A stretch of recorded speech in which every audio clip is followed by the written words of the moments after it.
বিশ্বকাপের নকআউট পর্বে আজ মুখোমুখি হচ্ছে বর্তমান বিশ্ব চ্যাম্পিয়ন আর্জেন্টিনা এবং আফ্রিকার শক্তিশালী দল মিশর। একদিকে মেসির নেতৃত্বে আর্জেন্টিনা, অন্যদিকে মোহাম্মদ সালাহ মিশর। কোয়ার্টার ফাইনালের টিকিট কার হাতে উঠবে?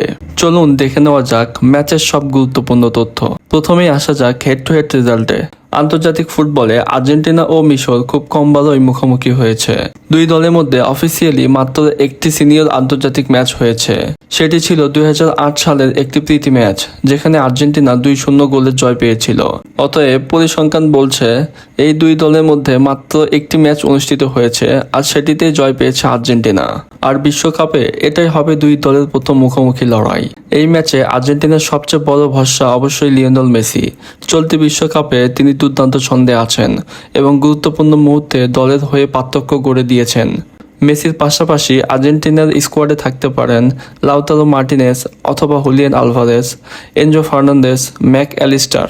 সম্ভাব্য একাদশে এই চারজনের শুরু থেকেই খেলার সম্ভাবনা রয়েছে।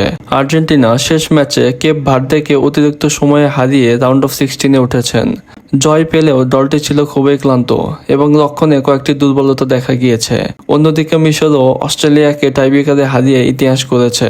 তাদের রক্ষণভাগ বেশ সংগঠিত, আর কাউন্টার অ্যাটাকে মোহাম্মদ সালাহ যে কোনো সময় ম্যাচের মোড় ঘুরিয়ে দিতে পারেন।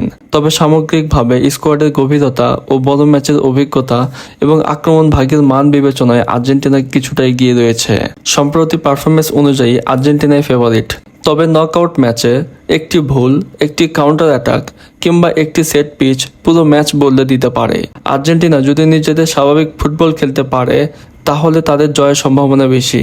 তবে মিশরকে কোনোভাবেই হালকাভাবে নেওয়ার সুযোগ নেই।